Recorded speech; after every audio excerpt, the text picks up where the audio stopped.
आजच्या व्हिडिओमध्ये आपण समर्थ रामदास स्वामींचा पूर्णपणे जीवन प्रवास किंवा जीवनचरित्र बघणार आहोत.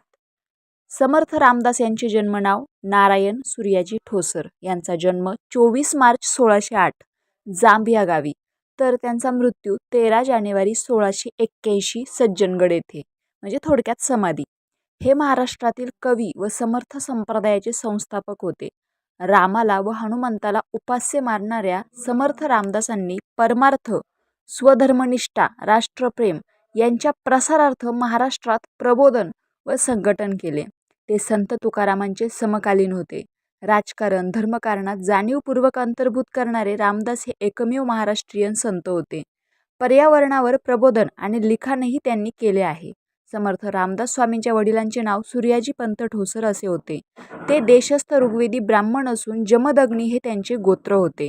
ते सूर्य उपासक होते. त्यांच्या पत्नीचे म्हणजेच गंगाधर नारायणांच्या आईचे नाव रानूबाई होते. समर्थ रामदास स्वामी यांचा जन्म श्री क्षेत्र जांब समर्थ या गावी जालना जिल्ह्यामध्ये शके 1530 म्हणजे 1608 मध्ये रामनवमीच्या दिवशी म्हणजे चैत्र शुद्ध नवमीस रामजन्माच्याच शुभमुहूर्तावर म्हणजे माध्यान्नी झाला, म्हणजे मध्यरात्री.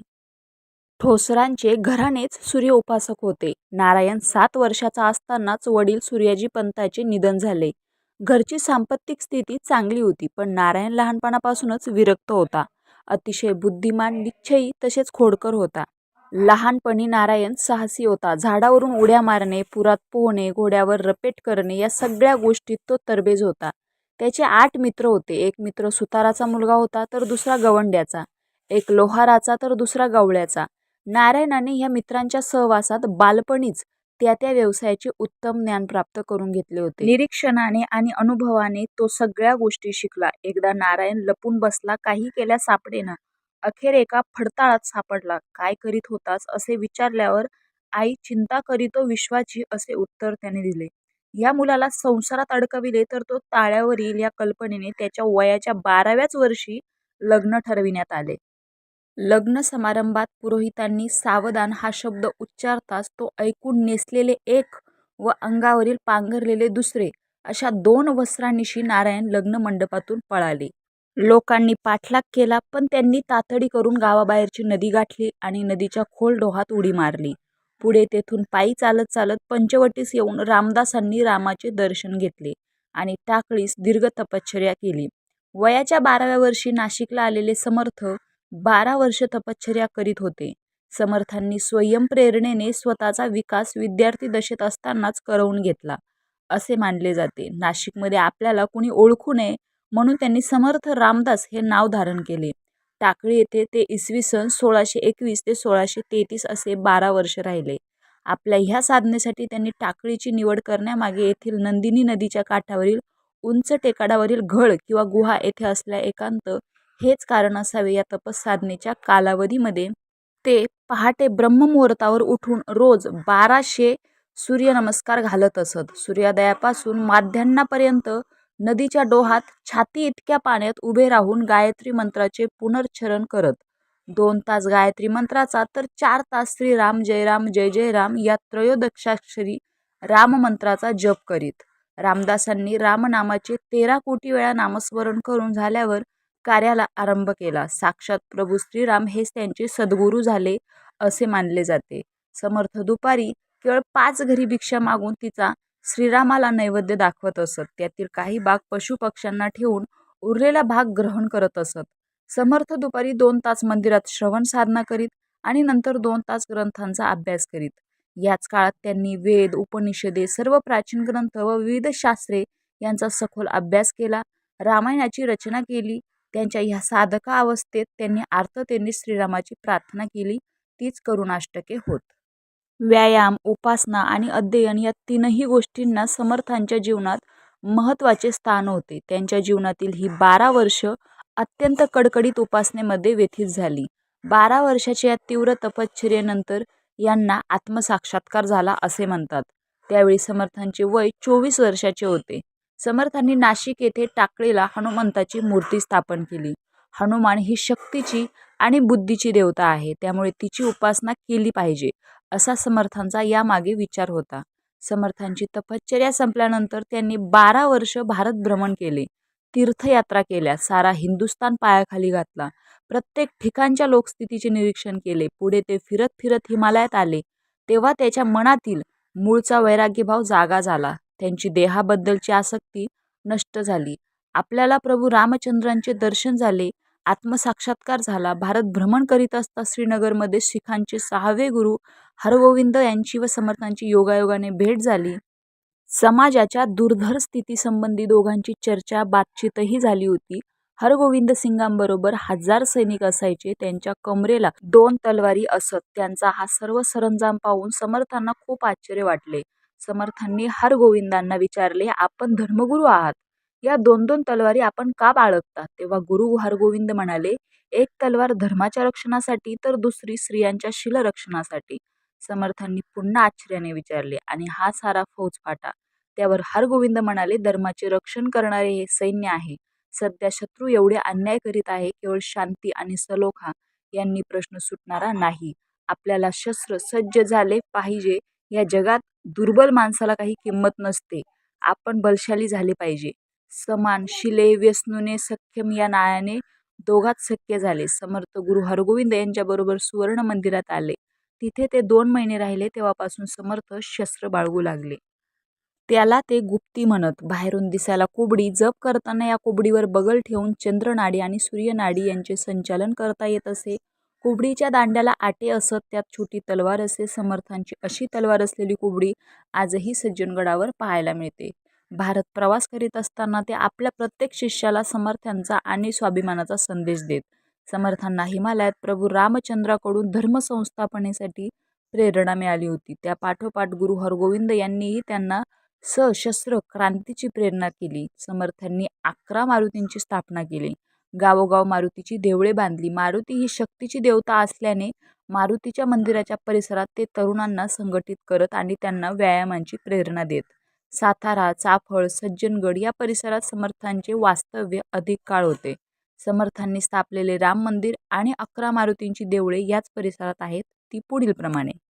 सर्वात पहिलं दास मारुती चाफळ राम मंदिरासमोर, वीर मारुती चाफळ राम मंदिरामागे, खडीचा मारुती शिंगणवाडी चाफळ डोंगरावर, प्रताप मारुती मांजगाव चाफळ, उंब्रज मारुती तालुका कराड, शहापूर मारुती उंब्रज जवळ, मसूर मारुती तालुका कराड, बऱ्हे बोरगाव कृष्णामाई मारुती जिल्हा सांगली, शिराळा मारुती 32 शिराळा जिल्हा सांगली, मनपाडळे मारुती जिल्हा कोल्हापूर, पारगाव मारुती जिल्हा कोल्हापूर.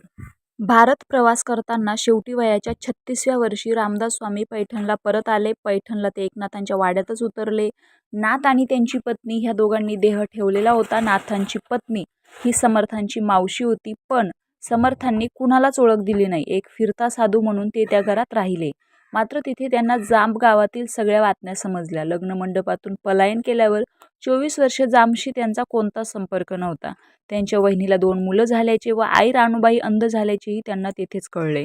त्यांच्या मनात जांबला जाऊन आईला भेटावे असे येऊन गेले. समर्थ जांबला पोहोचले, पण तेथेही त्यांनी कोणाला आपली ओळख दिली नाही. आपल्या घराच्या अंगणात उभे राहून त्यांनी भिक्षा मागितली. त्यांची वहिनी भिक्षा घेऊन दारात उभी राहिली. तिची राम आणि श्याम ही दोन्ही मुले भिक्षा मागणाऱ्या गोसाव्याकडे पाहत होती.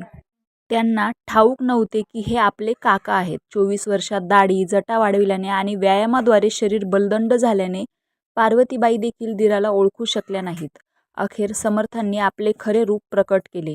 नारायण आल्याने राणूबाईंना खूप आनंद झाला. 24 वर्षाच्या साधनेने समर्थांना काही शक्ती प्राप्त झाल्या होत्या. त्याद्वारे त्यांनी रामचंद्रांना प्रार्थना करून मातेच्या डोळ्याला स्पर्श करताच राणूबाईंना दिसू लागले असे मानले जाते. समर्थांच्या शिष्यमंडळीमध्ये सर्व प्रकारचे शिष्य होते. समर्थांचे एक वैशिष्ट्य होते. समोरचा मनुष्य ज्या पातळीवरचा असेल त्या पातळीवर जाऊन त्याला ते समजावून सांगत. समर्थांची उपदेशाची भाषा अत्यंत साधी सोपी होती. आत्मसाक्षात्कार झाल्यानंतर प्रथमतः सामान्य लोकांनाही पारमार्थिक मार्गास लागावे अशी इच्छा रामदास स्वामींना साहजिकच झाली. पण पुढील 12 वर्षाच्या प्रवासात त्यांनी जे पाहिले ते भयंकर विदारक अनुभव घेतले. त्यांनी त्यांच्या चारित्र्यास एक वेगळीच कलाटणी मिळाली. त्या काळी भारतातील जनता कमालीच्या हीन, दीन, त्रस्त आणि अपमानित अवस्थेत काळकंठित होती. यावनी सत्तेच्या अमानुष जुलमाखाली भरडली जात होती. लोकांनी मालमत्ता, बायका, मुले, आया बहिणी, देव, धर्म, संस्कृती काहीच सुरक्षित नव्हते.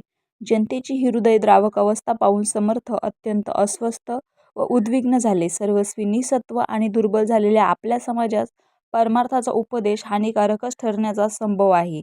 समाजाला प्रथम संघटित आणि शक्तिसंपन्न बनविले पाहिजे.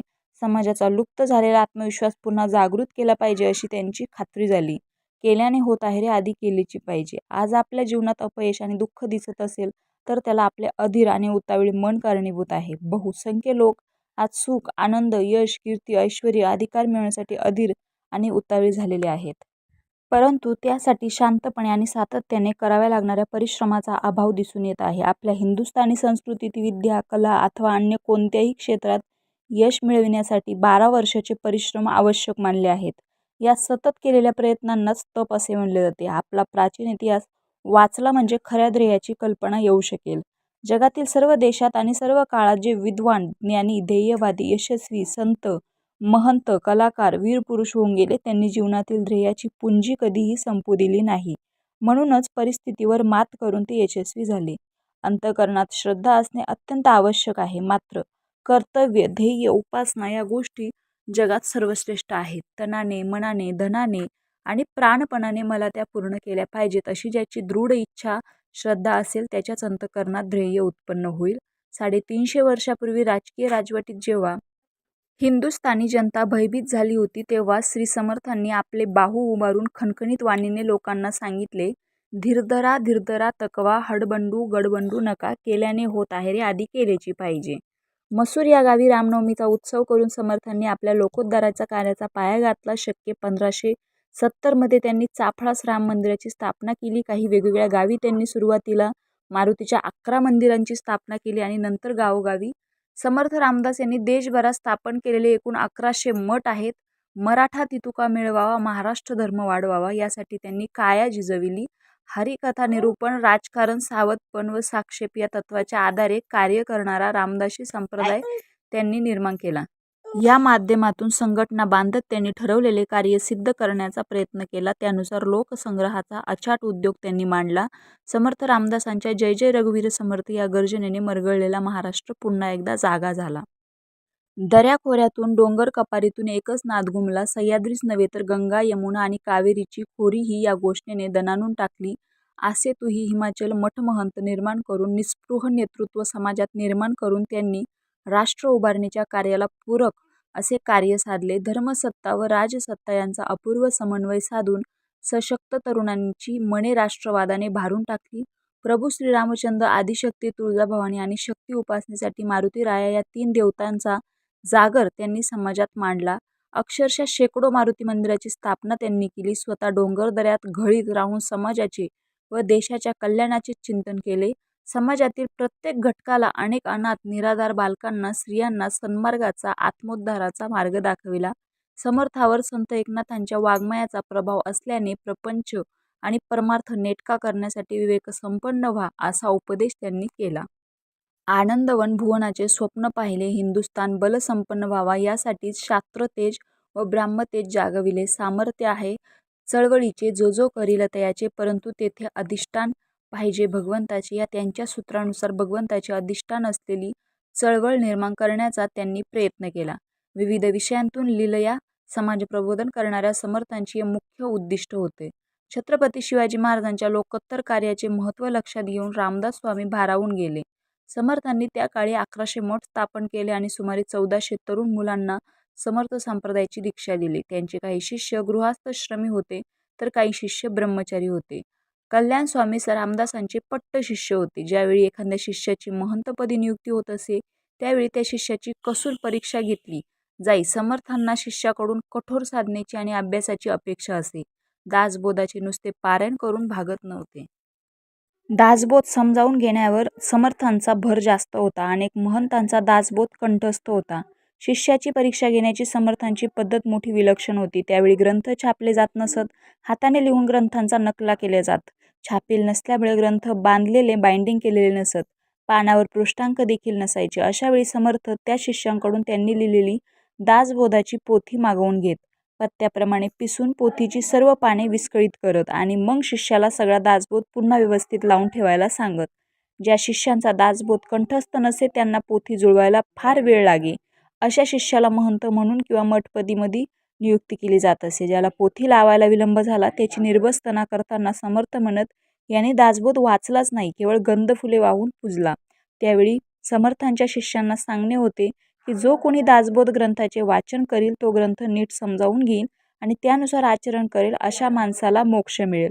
त्यासाठी वेगळा गुरु करण्याची गरजच नाही, कारण ग्रंथ हेच गुरु आहेत. रामकृष्ण हरी.